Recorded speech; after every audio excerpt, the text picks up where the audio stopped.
My name is Tiffany D. Thomas, and I'm a Houston City Council member representing District F, all of you at City Hall. I'm a proud A-Leaf graduate as well, so I know exactly the neighborhood you live in and the schools that you attend. I am so honored that you invited me to speak to you for our girls' conference, and I promise once we're able to share face-to-face, Cummings Elementary is my first stop, so we can do this in person. So there's some elements to being a good citizen, and hopefully our short video will take you through a few, even though there are many. One of the first characteristics of being a good citizen is kindness. I remember when I was your age in school, I would sometimes witness other kids not being kind to each other. In this day and age, especially with social media, online bullying, face-to-face bullying, and the disrespect of differences has really taken a front seat to our lives. More young people within your age group are witnessing depression and sometimes even suicide. All of these things can be stopped if we start being kind to one another. So one of the things that I would like to encourage you to do as a young girl leader is that if you see something, you say something, and you encourage others to do the same.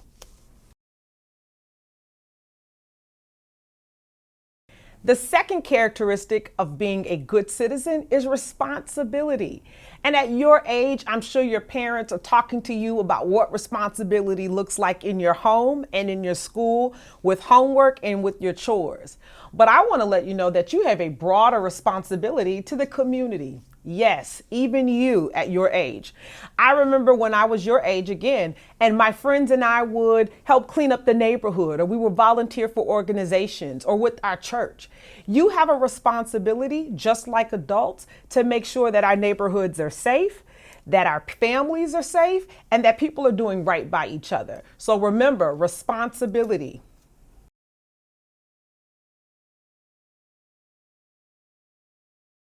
The next characteristic of being a good citizen is the celebration of diversity. And we know, living in the A-Leaf community, that's one of our success points. You live and work and play next to people who don't look like you, don't come from the same community, and that makes us stronger. So again, it goes back to kindness and responsibility. We have an opportunity to learn differences and celebrate those differences with our friends, with our teachers, and our neighbors. So remember, celebrate diversity. And what's so special about our girls' conference today is that you attend Cummings Elementary, named after the late Helen Cummings. Unfortunately, she passed away a couple of weeks ago, so she's unable to be with us. But I just want to remind you about who she was as a good citizen. She was a PTA mom, a school board trustee, and a Cub Scout den leader. And if you follow her footsteps, which are large and big, maybe one day you can have a school named after you. So what I shared with you in this very brief video was just a snippet of what it means to be a good citizen. As you continue to grow and learn and become a young girl and naturally a young woman, you'll earn and learn other characteristics of what it means to be a good citizen. I hope that I can show you the way and that you can help show me the way as we recreate what our community looks like in this virtual environment. If I may ever be of service to you, please don't hesitate to contact my office at districtf@houstontx.gov.